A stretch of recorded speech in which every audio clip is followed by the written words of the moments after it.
Fog pressed low over the water like a ceiling, and the sea around Kiska breathed in slow swells that lifted and dropped the periscope head by inches. In the control room of the USS Grunion, the talk was clipped and quiet, hands on valves, eyes on the gauges, the faint tick of the gyro audible between orders. Lieutenant Commander Mannert Jim Abel stood with one shoulder against the periscope column, counting seconds. The Aleutian summer had never promised warmth, only daylight without end and fog that moved as if it had its own plans. Through the glass he saw a smear of shoreline, then the gray flank of a ship sliding out of the mist. He eased the periscope down and gave the course and speed. Torpedo data computers clacked. The crew held to their stations the way they always did when the room grew smaller and the air carried that mix of oil, sweat, and damp wool. The Grunion had been built fast, launched in December 1941, and commissioned in April 1942. A new Gato-class boat, in a war that was moving quicker than the charts could be updated.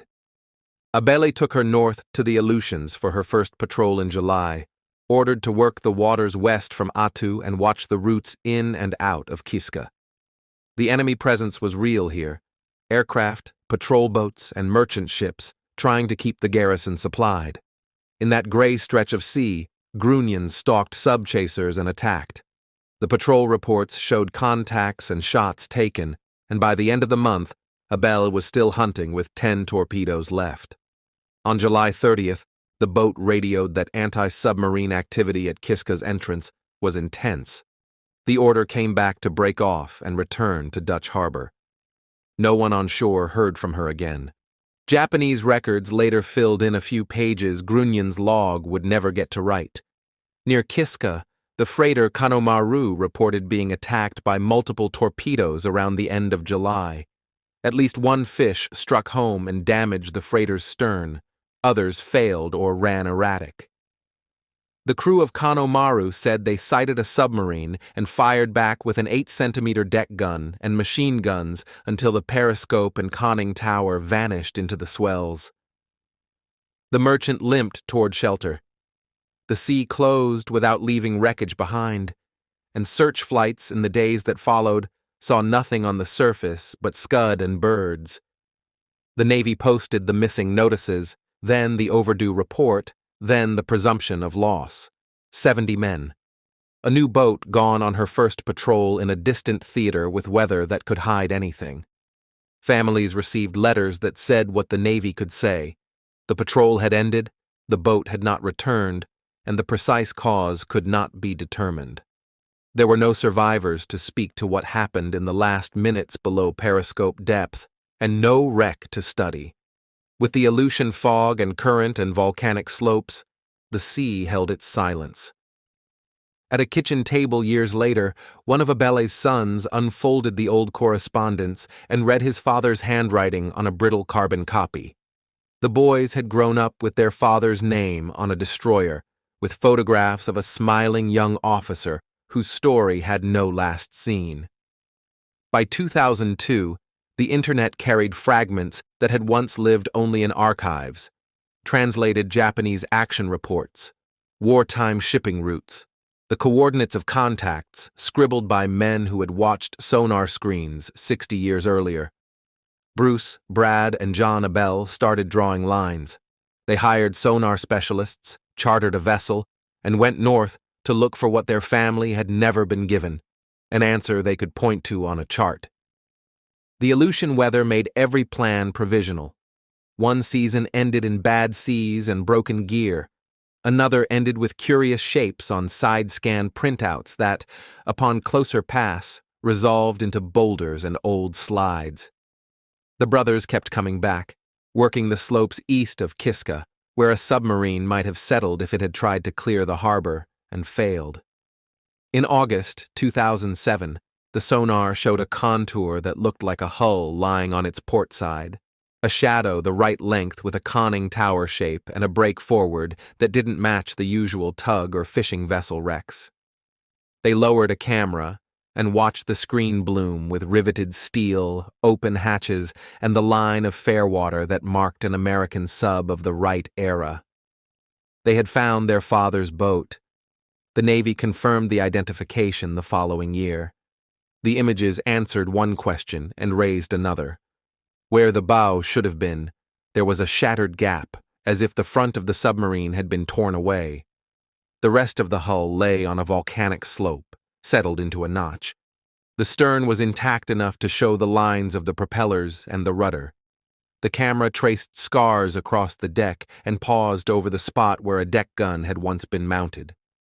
The brothers watched in silence, seeing the space their father had walked, now blurred by the soft rain of silt that never stops at that depth. Engineers and historians studied the footage and the translated Japanese reports.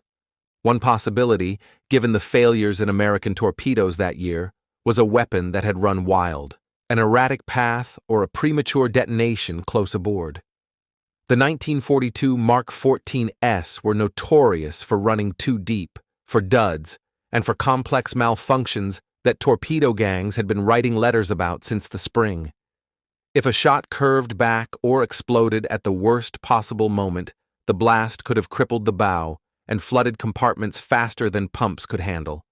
The bow damage seen on the wreck made that theory harder to ignore, though gunfire from Kano Maru remained in the record as well. The fact that there were no Japanese anti-submarine attack reports for that time and place narrowed the options without closing the case. For the Abele family, the charts took on different meaning once the wreck had a dot on them.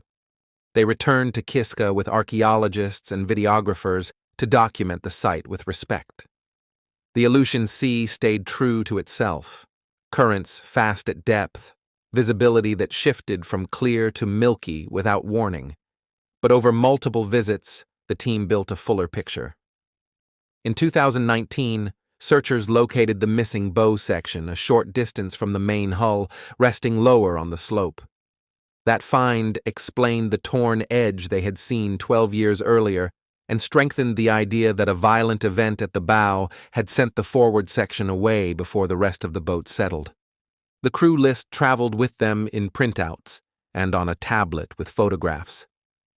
70 faces looked back.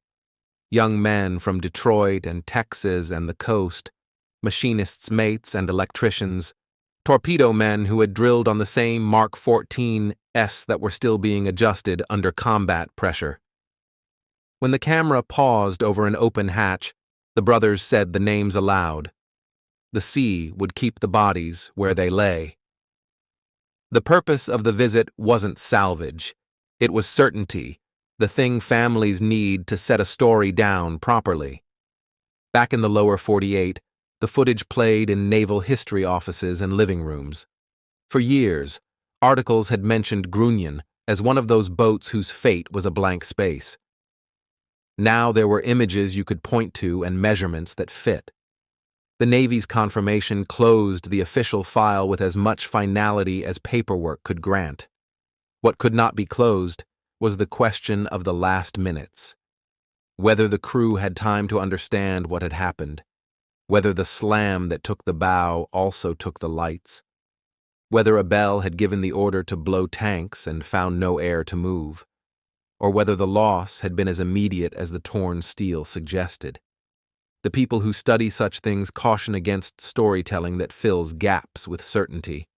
The family settled for the truth they had, the where, and the most likely how. On a later visit, the sea was calmer.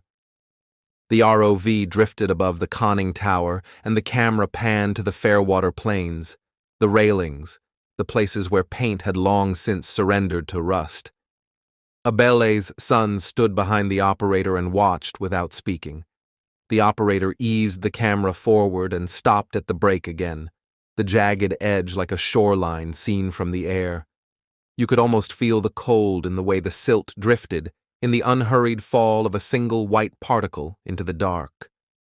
The men in the control room had worked in shirt sleeves, their breath warm in the tight space as they called out ranges. That human heat was gone, but the layout was the same. Periscope standard, valves, the ladder to the bridge. The brothers didn't need to go inside to imagine where their father had stood in those last minutes. The Aleutians do not advertise shipwrecks. Hills of black rock rise straight out of water that changes color more with weather than with light. Beaches are shelves of stone. Kiska's shoreline still holds the leftovers of an occupation. Rusting guns, old fuel drums, pits turned to ponds. Far offshore, the slope takes anything heavy and ushers it down. Grunion found a notch to rest in, and the bow slid farther. The ocean did what it always does, which is keep its own counsel and mark time in ways that have nothing to do with people. The work of families and historians is to narrow the unknowns until what remains can be carried. The last image the family kept framed was not of steel, but of 3 men in rain gear on a deck, faces thrown white by the glow of a monitor as the sub came into view for the first time. Somewhere under that square of water on the screen, their father's boat lay where it had fallen in 1942. They had gone north to look for a trace and found a ship. The questions that could be answered were answered. The ones that couldn't had a border drawn around them. For the Abel family and for the families of 70 men, that border was the difference between a story without an ending and a grave that could be named. Thank you for listening to The Sunken Ledger. Subscribe for more true stories from the depths.